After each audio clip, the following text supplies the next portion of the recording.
Et bonjour à tous, aujourd'hui on se rejoint pour une nouvelle vidéo où on va voir le fonctionnement du DLL hijacking. Pour la vidéo d'aujourd'hui, on va donc voir le fonctionnement du DLL hijacking. Mais d'abord, qu'est-ce qu'une DLL? Eh bien en fait, quand vous installez et que vous exécutez une application sur votre ordinateur, cette application va appeler des fonctions pour exécuter des instructions spécifiques. Et vous connaissez les développeurs, ils sont vraiment flemmards et ils n'ont jamais envie de réécrire la roue. Et c'est tout à fait normal et compréhensible.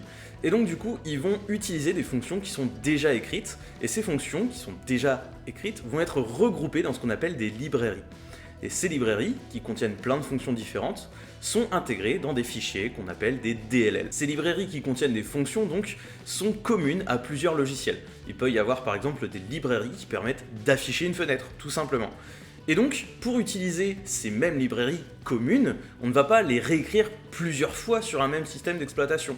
On va créer cette librairie dans un fichier DLL, et ce fichier DLL pourra être partagé avec l'ensemble des logiciels qui s'exécutent sur votre poste. Pour utiliser une fonction d'une librairie dans une DLL, il suffit que votre logiciel charge en mémoire la DLL qui contient la librairie, qui contient la fonction qu'il recherche. Sauf que, certaines fois, il existe des logiciels, avec toutes les mises à jour qui sont appliquées, les patchs, les correctifs, etc., qui appellent des librairies qui sont manquantes sur votre système. Des fois, ça fait planter le logiciel, et des fois, ça se voit pas forcément. Le principe donc du DLL hijacking consiste en fait à se faire passer pour une DLL légitime, ou alors à identifier une DLL manquante qui est chargée par un logiciel légitime, et se faire passer, donc prendre la place de cette DLL pour exécuter des fonctions malveillantes à l'intérieur d'un programme légitime. Et donc aujourd'hui on va s'intéresser au spooler d'impression, ce service qui gère les imprimantes, les files d'attente d'impression, etc. Et en fait il s'agit d'une vulnérabilité qui date de mai 2022. Il y a en fait une DLL qui est manquante sur un système d'exploitation Windows et qui est chargée lors de l'exécution du service de spooler d'impression. Et donc j'ai bien parlé de service, et ce service il est lancé en tant que l'autorité NT System, soit l'utilisateur avec le plus haut niveau de privilège sur un système Windows. Et le problème c'est que ce service il va charger en mémoire une DLL qui n'existe pas. Et donc si on remplace cette DLL inexistante par une DLL malveillante, eh bien elle va être chargée en mémoire et elle va être exécutée par ce service avec le plus haut niveau de privilège possible sur un environnement Windows. Pour cette vidéo, dans un premier temps, on va simplement faire un POC, un Proof of Concept, pour vous montrer que ça fonctionne. On va afficher un message à l'écran. Et ensuite, on va se servir de ma dernière vidéo, on va utiliser un implant Cobalt Strike, qui est indétectable par Windows Defender, et on va l'intégrer dans une DLL qui sera chargée par l'autorité NT System. Et on va voir qu'on peut injecter donc un implant Cobalt Strike dans une DLL malveillante et le faire exécuter par notre service spooler d'impression. Et donc tout de suite, on passe à la démo. Et donc pour cette démonstration, je vais utiliser un utilitaire qui s'appelle Process Monitor, qui permet en fait de voir le chargement des DLL et d'autres fichiers par les processus en cours d'exécution. C'est un outil qui a été développé par l'équipe sysinternals de Microsoft, et donc pour l'utiliser, je copie d'abord son lien, j'ouvre une invite de commande PowerShell en tant qu'administrateur, et je vais taper la commande IWR pour Invoke Web Request. Je colle le lien de mon fichier et -o /procmon.zip pour spécifier un fichier de sortie. J'attends la fin du téléchargement et je vais ouvrir un explorateur de fichiers à la racine de ces deux points, donc Explorer /. Ici j'ai bien mon procmon, le fichier compressé, je peux extraire son contenu. Et donc à l'intérieur de ce dossier, je retrouve un procmon64 que je peux exécuter en tant qu'administrateur. Et ici, j'ai l'ensemble des fichiers qui sont appelés par les processus en cours d'exécution sur la machine. Ce qui va m'intéresser, c'est d'abord les create files. Je vais faire un clic droit dessus et faire un include, ce qui va faire un filtre sur cette opération. Ensuite, je vais m'attarder sur le résultat. Ici, ce qui m'intéresse, c'est les fichiers qui n'ont pas été trouvés. Donc, de la même façon, clic droit, include, name not found. Et enfin, ce qui m'intéresse, ça va être les fichiers DLL. Alors ici, pour l'instant, je n'en ai pas. Je peux prendre un fichier au hasard et créer un filtre dessus. Ensuite, je vais aller sur mes filtres. J'ai bien mon create file, mon name not found et notre fichier que j'ai pris au hasard. Je double-clique dessus pour le mettre dans les entrées des conditions. Et ici, je vais choisir que le pass, le fichier dont on parle, finit par donc end with, et je vais spécifier un .dll. Donc ici, je vais rechercher toutes les DLL qui n'ont pas été trouvées et qui ont été appelées par les processus en cours d'exécution. À présent, je vais lancer la liste des services Windows et je vais aller voir le spooler d'impression. Ici, je l'arrête. Je vais vider le cache de ma capture et lorsque je vais relancer le service spooler d'impression, ici, on voit qu'on a un fichier DLL qui est appelé par spoolsv.exe. Ce fichier se trouve en C2.Windows System32 et il s'appelle ualapi.dll et ce fichier DLL n'a pas été trouvé. Mais alors du coup, que se passe-t-il si à cet endroit précis, avec ce nom précis, je fournis justement moi-même un fichier DLL que j'ai créé? Eh bien, c'est ce qu'on va voir tout de suite. Je ferme toutes les fenêtres qui sont ouvertes. Ici, j'ai créé une simple DLL qui envoie un message sur le bureau de l'utilisateur POC User et qui dit This is a DLL hijacking.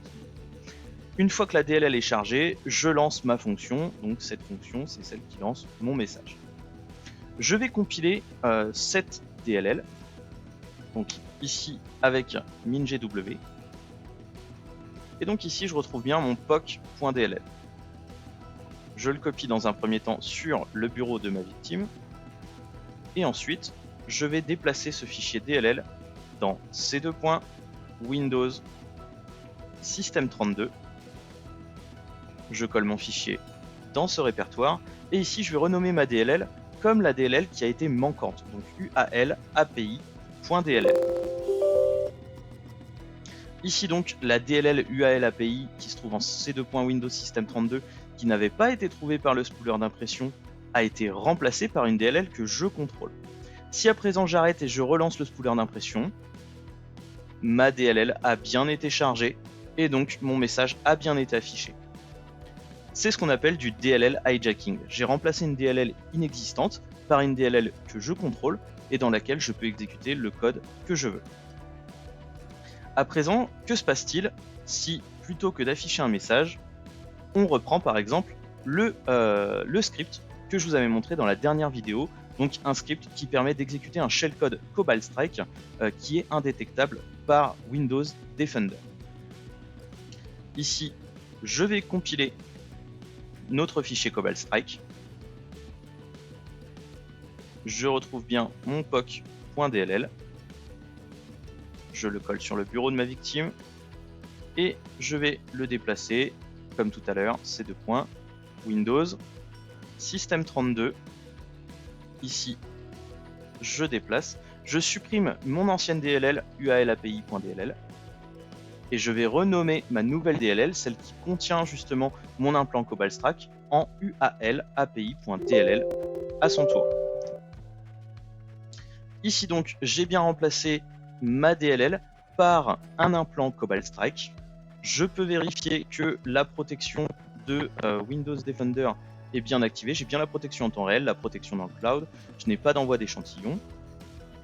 Et donc à présent, j'ai mon serveur Cobalt Strike qui est juste ici. Si je lance le spooler d'impression, on voit que ici, j'ai bien donc un notepad. Mon implant Cobalt Strike a bien été exécuté. J'ai bien donc ici un bloc-notes, comme c'était spécifié ici dans le script d'exécution. Et donc, je peux même lancer des commandes Mimikatz, puisqu'ici, je suis chargé en mémoire. Et on voit que l'utilisateur qui lance notre processus, qui lance notre script Cobalt Strike, est l'autorité NT System. On peut le voir également ici. Alors, si je vais par exemple dans accéder aux détails, voilà, je vois que le processus notepad.exe a été exécuté et qu'il est bien lancé en tant que l'utilisateur système. Donc j'ai un contrôle du poste en tant que système. Et donc c'est ce qu'on appelle du DLL hijacking. J'ai remplacé la DLL inexistante par une DLL que je maîtrise et dans laquelle, cette fois-ci, j'ai pu mettre un implant Cobalt Strike. On va attendre encore quelques secondes. Toutes les minutes, mon implant va communiquer avec ma cible. Et ici, voilà, Windows Defender est toujours activé, je le précise.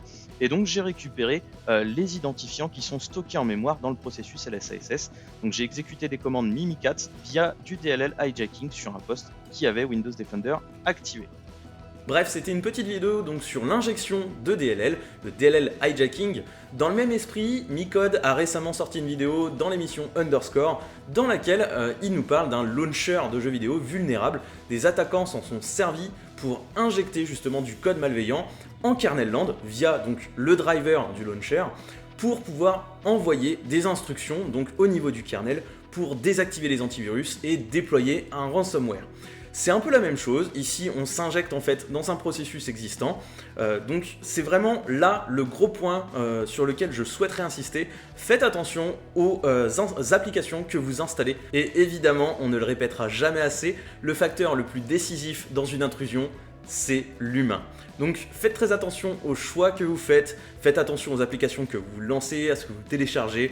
Voilà, je ne vais pas prêcher encore la bonne parole, mais prenez soin de vous. Moi je vous dis à très vite pour une nouvelle vidéo. N'hésitez pas à vous abonner si ce n'est pas déjà fait, à mettre un petit pouce bleu, et à bientôt. Prenez soin de vous.